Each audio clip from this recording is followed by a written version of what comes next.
Bienvenidas y bienvenidos a Duda Razonable, el podcast de Fraterna. En este espacio, estudiantes de Derecho hablaremos sobre lo que acontece a nivel nacional, sobre lo que se mueve a nivel estatal y local y sobre todo sobre cuestiones de derecho. En esta mesa pondremos ideas, polémicas y sobre todo dudas razonables, porque cuando no todo está dicho es que hay duda razonable. Comenzamos.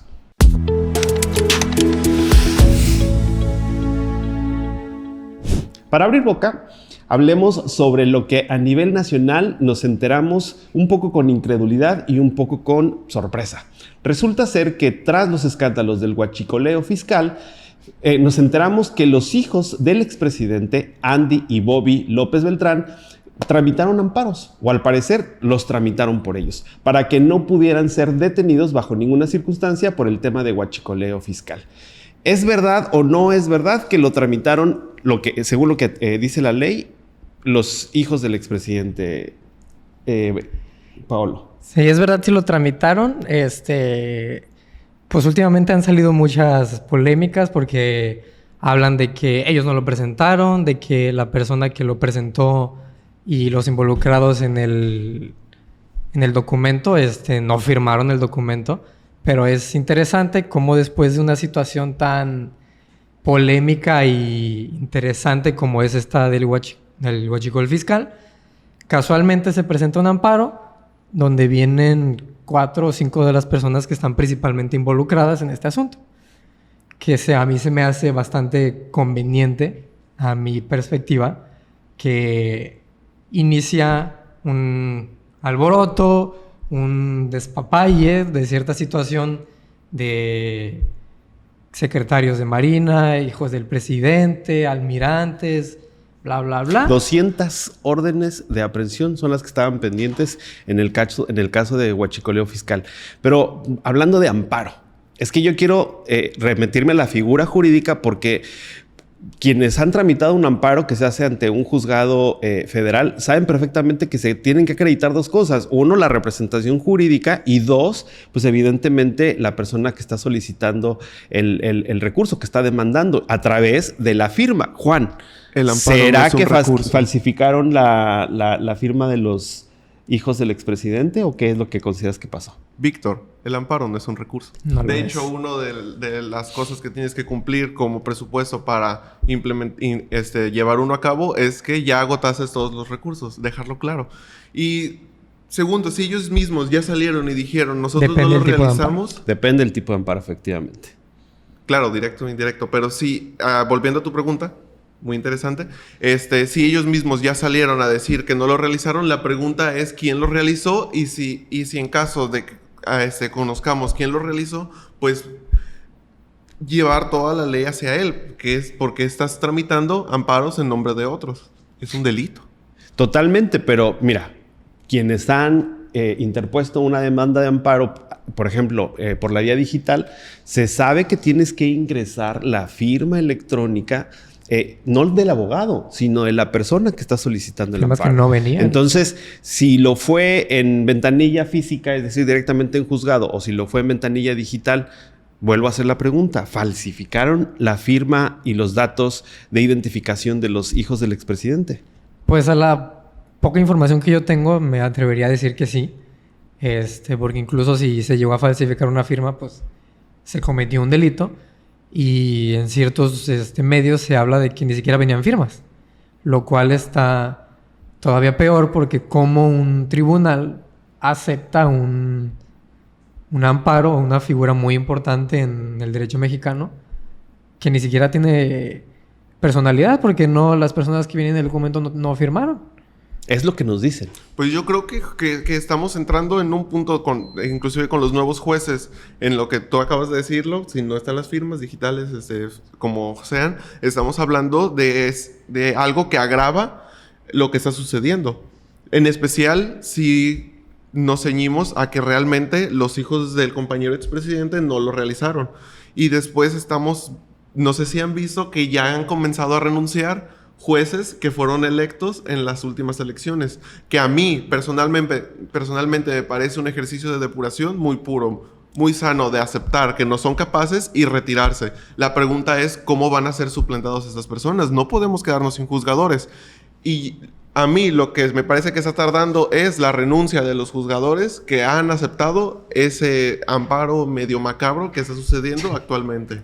Hablando de amparo, hay precisamente en el Congreso una propuesta de reforma a la ley de amparo que envió la presidenta Claudia Sheinbaum a la Cámara de Origen, en este caso, la Cámara de Senadores. Y hay visiones distintas. Por ejemplo, el coordinador de los senadores morenistas, Adán Augusto López, dice que no va a haber parlamento abierto y que se va a discutir antes de que termine el mes de septiembre la nueva ley de amparo. Luego tenemos a otro legislador, el senador Javier, se me fue el nombre, Javier, no me acuerdo, pero... Javier, que dice que va a haber un parlamento abierto para discutir. ¿Por qué es relevante la reforma de ley de amparo? Pues por varias razones. Primero, porque se tiene que armonizar conforme a la nueva reforma judicial. Por ejemplo, se tienen que abreviar los procedimientos de 3 a 2 años. Y otro muy importante, que la suspensión provisional, y Paolo nos explicas qué es la suspensión provisional primero, pues que ya no va a ser aplicativa. ¿Qué opinas al respecto? Pues... Javier Corral, ya me acordé. Javier Corral. Antes de responder eso, de que sí creo que la suspensión va a ser algo problemático en el que en ciertos casos esta suspensión ya no se aplique. Primero hay que ver qué es el amparo. El amparo, como dijo Juan, no es un recurso. Es una figura a la que recurres cuando te quedas sin recursos. Al menos esto en el amparo indirecto, que es el amparo que presentas, por ejemplo, después de un proceso que ya apelaste, ya te agotaste todos tus recursos y recurres al amparo para que un tribunal federal resuelva tu situación. O más bien resuelva sobre si lo que resolvieron los jueces anteriores a ellos fue correcto y conforme a la ley. Luego está el amparo directo, que ese es creo que el más interesante y en el que vamos a abarcar más en esta reforma, que va contra cualquier acto de autoridad. Ya se hace del SAT, de la Secretaría de Hacienda, de órganos centralizados, desconcentrados, paraestatales, bla, bla, bla, que sean autoridades. Esta suspensión lo que hace es que si van a cometer X o Y acto contra tu persona que pueda llegar a afectarte a ti, tú presentas un amparo y un juez evalúa tu situación. Tienes que presentar: esta situación me va a afectar por esto, por esto, por esto, así que quiero que se me ampare para protegerme. Y ya el juez evalúa y dice: ok, efectivamente se está vulnerando un derecho en este caso, vamos a suspender el acto de la autoridad para evitar que evidentemente continúe y que este acto pueda provocar un daño irreparable a la persona. ¿Qué pasa en la suspensión? Detiene este acto hasta que se resuelve. Si este acto puede afectar a la persona, este acto no puede continuar.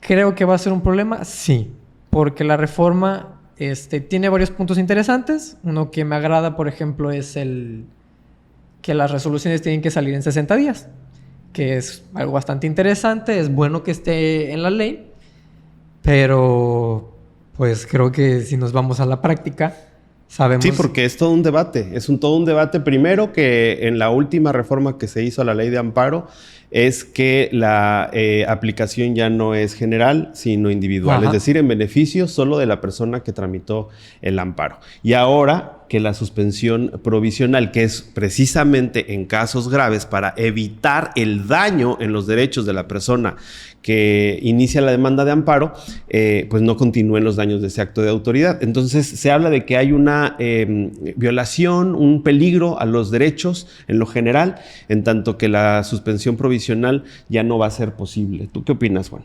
Yo creo que cuando lo analizas de esa forma y estamos viendo la ventaja que tú planteas de los 60 días, sí creo que todavía 60 días es un plazo bastante largo de tiempo en el que sin una suspensión provisional podemos tener un riesgo.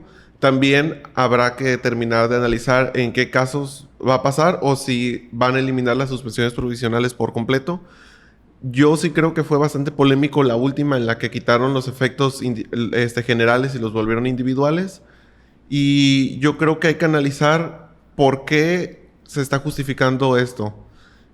Sí recordemos que en el pasado se realizaron bastantes amparos para evitar que se siguiera la construcción de la mega obra del Tren Maya, y fue cuando el presidente pasó esa construcción de nivel federal a un nivel de seguridad nacional en el que ya no pudo ser detenido. Ahora, ¿qué es con lo que están excusándose para realizar esto? Y yo también estoy de acuerdo que esto debería de abrirse a debate público. No comprendo la posición de Adán Augusto. Me parece que desde hace tiempo se ha estado descarrilando, ¿cierto?, con otro personaje de nombre Ricardo.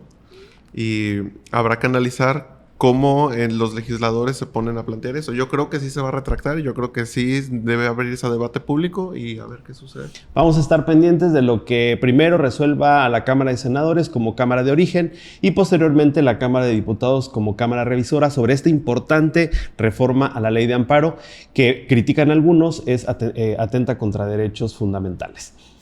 Hablemos ahora de una noticia local. En Puerto Vallarta, en recientes días nos enteramos del perdón que hizo el Ayuntamiento de Puerto Vallarta a la exregidora Carla Berenice Esparza, quien en el pasado fue acusada de peculado. Resulta ser que esta regidora, que primero fue de Morena y después se pasó al Verde, contrató a familiares suyos. Un ciudadano de manera anónima denunció este delito ante la Fiscalía Anticorrupción y fue vinculada a proceso. Mucho tiempo después, ni siquiera ya estando en el cargo. Bueno, porque estando en el cargo estaba protegida por el fuero. Entonces, en recientes fechas nos enteramos que el ayuntamiento otorgó el perdón y que por lo tanto llegó a un arreglo reparatorio y no será juzgada por este delito. ¿Qué opinión tienes, Paolo, sobre este perdón de la autoridad, que es, por cierto, la parte afectada? Es decir, que la desviación de recursos, el peculado, afectó a la administración pública municipal. Pues a mí se me hace bastante chistoso hasta cierto punto cómo trabajas en el ayuntamiento. Lo afectas contratando a personas que nada que ver, que para empezar, familiares tuyos. Que ni siquiera trabajaban, o sea, ni siquiera se presentaban y aún así cobraban. Pues lo que estás haciendo es vamos a decir de manera más tranquilita, desaprovechando el presupuesto del municipio para pagarle a personas que pues nada que ver, o sea, unos, como dicen por ahí, unos nada que verientos. Que se haya descubierto esto, que se haya denunciado y que se haya investigado a esta persona y que todavía el mismo ayuntamiento, como tú mencionas, la parte afectada en este caso, haya dicho, está bien, no pasa nada, vamos a dejarlo así. Está bien. En términos de derecho, hablemos de algo interesante, porque el caso nos da varias evidencias de cómo se da el sistema penal en nuestro país. En primer lugar, el Ministerio Público inicia la investigación porque se conoce una noticia criminal, es decir, una denuncia anónima. Juan, está obligado el Ministerio Público, según la ley, a que inicie esa investigación, aunque no haya sido la parte afectada la que presentó la denuncia. Tendríamos que analizar si el delito que se realizó está querellado o si es solamente en el momento en el que el Ministerio Público se entera de la noticia criminal. Si es así, en cuanto se enteró, tuvo que comenzar la investigación. Y sobre lo del perdón, pues sí es algo que ya está legislado y ya se realizó, porque el Código Nacional de Procedimientos Penales sí genera estas oportunidades en las que pueden terminar el proceso de manera rápida, generando la reparación del daño, que creo que fue una donación de 20,000 pesos. Pues es que solo se robaron 20,000 pesos. Pues entonces, si ya se dio por terminado, ¿por qué eso sí tiene que seguir? Como lo hablábamos, bueno, pero la afectación al presupuesto público no fue de 20,000 pesos, ¿eh? No, pues eso fue lo que pagó. Estamos hablando de por qué tema tiene que seguir atrabancado en el sistema penal cuando podemos quitarlo y justamente centrarnos en unos más importantes. Ahora, también hay que decirlo. En su comunicación oficial, la exregidora dice que ella no cometió ningún delito. Dice que con lo que pasó se demuestra que es inocente. Pero penalmente esto es verdad, en realidad, porque lo que dice el Ministerio Público, es decir, la Fiscalía de Jalisco, a través de su Fiscalía Anticorrupción, es que se suspende la acción penal, no que se extingue la acción penal. Entonces le podemos explicar a la regidora si es culpable o es inocente según lo que pasó en términos procesales y penales? Pues bueno, a mí no me consta decir si es culpable o inocente, porque pues eso lo tendría que determinar un juez. Pero yo creo que pues en su cabeza debe estar pensando que ella hizo caridad, ¿no? O sea, le dio trabajo a unas pobres almas desamparadas. De su familia. De su familia. Pero desamparadas. Pero desamparadas. Ofreciéndoles un muy bonito trabajo. Con beneficio de sueldo y horario de nada a nada, de ningún día de la semana, ningún de día de la semana. paracaidista. Pues de hacer absolutamente nada. De aviador. Pues llámenle como quieran, vamos a decir que en su cabecita ella hizo bien. Como tú dices, aquí hay una figura muy interesante que no es que se haya determinado que no es culpable o que no hay lugar a este proceso, sino que se suspende. O sea, puede que haya los elementos que prueben que sí se haya cometido un delito, que sí se haya, pues así decirlo, defraudado al municipio al momento de dar estos pagos, porque yo estoy seguro que hasta, si los corrieron, hasta les dieron finiquito, estoy seguro de eso. Y estoy seguro que el finiquito, pues evidentemente fue algo bastante jugoso. Yo creo que sí debió haber continuado el proceso. Sí, a lo que yo tengo entendido, sí hay elementos para que esta persona pueda ser determinada culpable, ya sea de fraude, ya y sería ver las responsabilidades de los servidores de peculado, públicos. porque De acuérdate peculado. que fue un delito contra la administración pública Es verdad. municipal. Yo digo que sí pudo haber procedido ese juicio y sí hubiera podido haber salido culpable. Ahora bien, ¿en qué posición se coloca el presidente de Puerto Vallarta, Luis Munguía, con esta crisis que ya hemos hablado en episodios anteriores ante la opinión pública, en otorgar al perdón a una persona que participó en su campaña, porque, como decía al principio, de Morena se pasó al Verde, y dos, que fue asesora del gobierno municipal durante varios meses, aunque también hubo denuncias de que no se presentaba a trabajar? ¿En qué posición queda Luis Munguía al respecto? Primero tendríamos que plantear si él estaba enterado o no, que ya habíamos hablado de esto. Generalmente las personas en puestos de poder como los de Luis Munguía se enteran de todo. Qué extraño que no te enteraste. Como tu presidente AMLO. Bueno, pero los delitos de los que hablamos fueron en la administración pasada. Ajá. Por eso decía yo que tardó mucho en que iniciara el proceso como tal, pero es en esta administración que su ex aliado, o aliado todavía, quien le da el perdón, porque es el actual representante del gobierno municipal.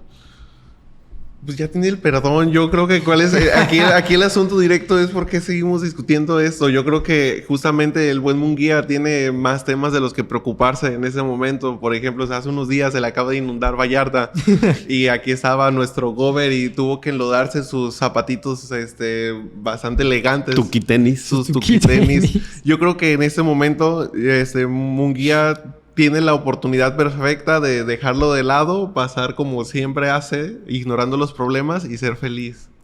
Y hablando de Carla Berenice, la ex regidora, ¿tú crees, Paolo, que siga teniendo proyección en su carrera política después de lo que pasó y en tanto que ya se suspende la acción penal en su contra?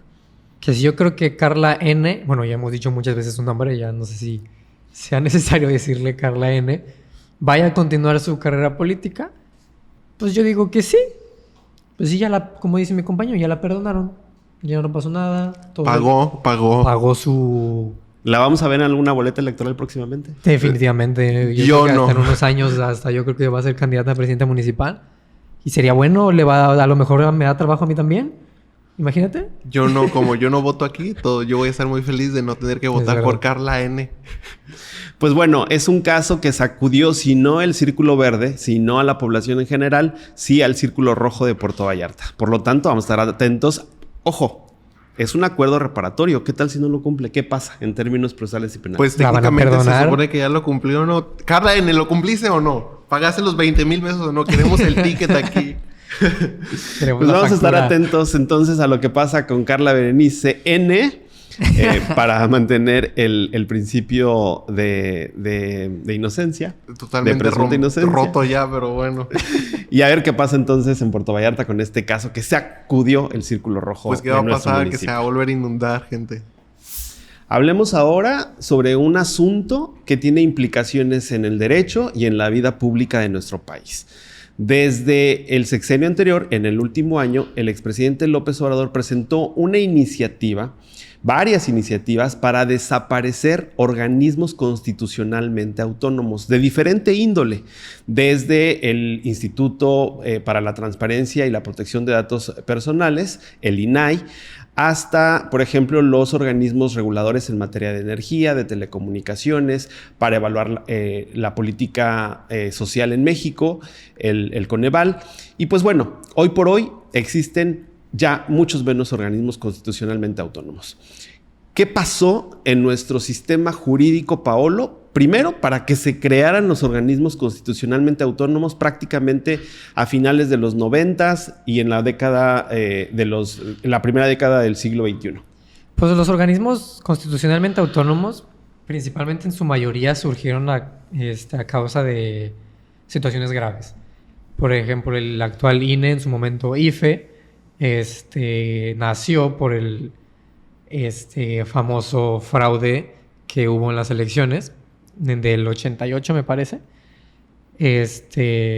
Pero en ese entonces el IFE no era 100% autónomo. El IFE era presidido por secretarios de gobierno, senadores, diputados, jueces federales. No fue hasta años después, me parece ya en la década de los 90s, que se reconoce su autonomía de manera constitucional para garantizar la transparencia y imparcialidad de estos órganos. En materia electoral. En materia electoral. De igual manera, la Fiscalía, desde hace años, me parece, yo creo que desde los 70s, organismos internacionales llevan haciendo recomendaciones a México que sus fiscalías deben ser órganos autónomos, no parte del gobierno. Pero no fue hasta, me parece que una década atrás, con una situación muy grave que hubo durante el periodo de Enrique Peña Nieto, que la fiscalía se vuelve autónoma. ¿Por qué es importante que sean autónomos? Porque pues sería desconfiable que el mismo Estado sea el responsable de dar información del Estado. Por ejemplo, la desaparición del INAI, que fue uno de los órganos autónomos que fueron desaparecidos, que se encargaba de la transparencia, de mostrar todo lo que hacía el Estado, presupuesto, bla, bla, bla. Este órgano desaparece y sus atribuciones pasan a la Secretaría de Anticorrupción y Buen Gobierno, dependencia centralizada del Estado, lo cual, pues, a mi parecer es completamente un retroceso al Estado de Derecho, porque si el punto es avanzar, que no todo esté bajo un control del Estado y nuestro futuro es regresarle todo el poder al Estado, pues lo que estamos viviendo es una centralización del poder. Hablando, por ejemplo, de otro organismo constitucionalmente autónomo que desapareció, que es el Instituto Federal de Telecomunicaciones, era este instituto el que decidía qué instancias privadas iban a tener una concesión de radio o televisión, o cómo iba a ser la dinámica de las redes sociales, por ejemplo. Ahora estas atribuciones recaen en la agencia digital que depende del gobierno federal.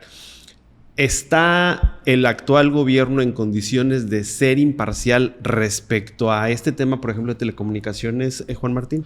Por completo no ha cambiado eso, porque hay un apartado en el Tratado de Libre Comercio México, Estados Unidos y Canadá, que para que eso se pudiera llevar a cabo en el aspecto de telecomunicaciones tenía que tener ciertos apartados, y que es, por cierto, en el que se crea justamente ese instituto que ya desapareció. Entonces, realmente la razón por la que se creó y las cosas que defiende y vaya, sus atribuciones que tiene, pues el centralizado siguen siendo las mismas, porque tienen que seguir cumpliendo con el Tratado de Libre Comercio. Entonces, realmente en ese yo creo que no tenemos bastante polémica. Yo creo que en el que tenemos más polémica es justamente en el del INAI. Me platicabas sobre algunas cifras que tiene ahora la Secretaría Anticorrupción ahí rezagadas en materia de transparencia. 99.8%. 99.8% de solicitudes de información que no están debidamente atendidas. Sí, es indefendible. Yo creo que sí, o sea, sí hay algunas, como en el de telecomunicaciones, ahora la agencia que les digo, como el nacimiento de esta fue por el tratado y que ahora las atribuciones simplemente cambiaron. Se supone que se excusa por duplicidad de funciones. La teoría es ¿por qué tenemos a un INAI realizando las funciones que podemos generar otros? Como por ejemplo, la Cámara de Diputados al momento de que tiene, ¿cómo se llama? Ellos tienen la Auditoría Superior del Estado. Uh-huh. Pues en ellos también pueden llevar a cabo transparencia. Dice, ¿por qué estamos dejando que el INAI realice esto? Y sí, generan ese organismo centralizado que es la Secretaría de Anticorrupción y Buen Gobierno, pero no es como un muy buen dato que estén negando. No la crean. Antes era la Secretaría de Función Pública y cambió de nombre. Cambió de nombre. Sí es un mal precedente que estén negando muchísimas de las solicitudes que están realizando. Hace poco también hubo polémica sobre la cifra de disminución de la pobreza. Antes existía el Coneval, que era este consejo independiente, autónomo, que medía la pobreza. Ahora la pobreza la mide el INEGI, que también es autónomo, sigue siendo autónomo el INEGI. Pero en este sentido, ¿crees que hubo una medición, Paolo, incorrecta con la desaparición del Coneval? Si hubo una medición incorrecta con la desaparición del Coneval, yo creo que sí. Recuerdo, ahorita la verdad no tengo muy fresco el dato, pero sí recuerdo haber investigado mucho eso en su momento. El Coneval, al igual que actualmente el INEGI, se regía por aproximadamente, creo que eran unos 7 u 8 parámetros que se evaluaban para medir el estado de manera multidimensional. De manera multidimensional el estado económico de la población. Se hace el ingreso mensual, el acceso a servicios básicos y uno que se me hace, al menos personalmente, algo ridículo, la proximidad a una calle pavimentada. Sí, esos elementos siguen siendo los mismos. Sin embargo, lo que llega a cambiar ligeramente es por así decirlo, la forma estricta en la que se toma cada uno. Vamos a decir un ejemplo. Este es un ejemplo mío, no lo tomen como dato oficial. El que yo mencionaba, la cercanía a una calle pavimentada. Vamos a decir, una persona tenía un ingreso que se consideraba bajo y tenía nada más acceso a un servicio básico. Esa persona estaba catalogada en situación de pobreza. A 100 metros de su casa tenía una calle pavimentada, pero el parámetro que se utilizaba es que estuviera a 50 metros de su casa para que se considerara cercano. Vamos a decir que de 50 metros pasaron a 100 metros, pues ahora esa persona está dentro de esos parámetros que marca la ley para salir de la pobreza.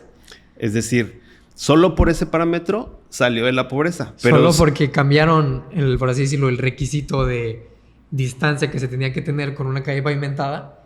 Si antes era 50 metros, ahora es 100 y ahora ya estás en esos 100 metros cerca de una calle pavimentada. Ya dejó la pobreza. Pero los otros indicadores siguen siendo los mismos. Pero los otros indicadores siguen siendo lo mismo. A lo mejor ya hasta se le fue el agua y la luz.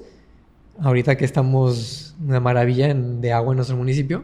No falta agua. A lo mejor nomás tiene en toda su casa una llave y nomás caen gotitas. Y en toda su casa nomás tiene un foquito. Pero ahora ya nada más está más cerca de una calle pavimentada y ya salió. Juan, según lo que dice Paolo, entonces, ¿dejaron o no la pobreza a 13 millones de personas en México? Mira, eso no es algo que no hayamos visto antes ya. Que se haya visto antes no significa que se justifica lo de ahora. Pero voy a plantear 2 puntos ya para acabar con eso. Primero voy a hablar de eso. Tema Nayarit, a mí me tocó vivir a nivel estado, no a nivel federal, que justamente al momento que se realizó la repartición de teles en el sexenio de Enrique Peña Nieto, se realizó también un consenso a nivel Nayarit en el que uno de los parámetros era si tenían teles o no. Como todo el mundo recibió una tele del gobierno, pues la mayoría de la gente salió de la pobreza. Curioso. Interesante. Entonces, y hablando sobre el tema de los organismos descentralizados, pues yo veo a un gobierno que lo que quiere es control de todo lo que sucede. Yo lo que sí creo es que si vas a tener control, pues asegúrate de ser capaz de llevarlo a cabo.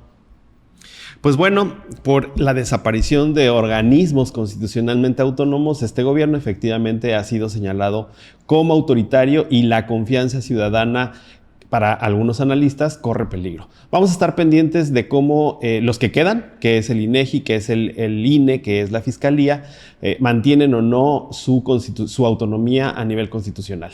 Esto es todo por hoy. Nos vemos en el próximo episodio de Duda Razonable.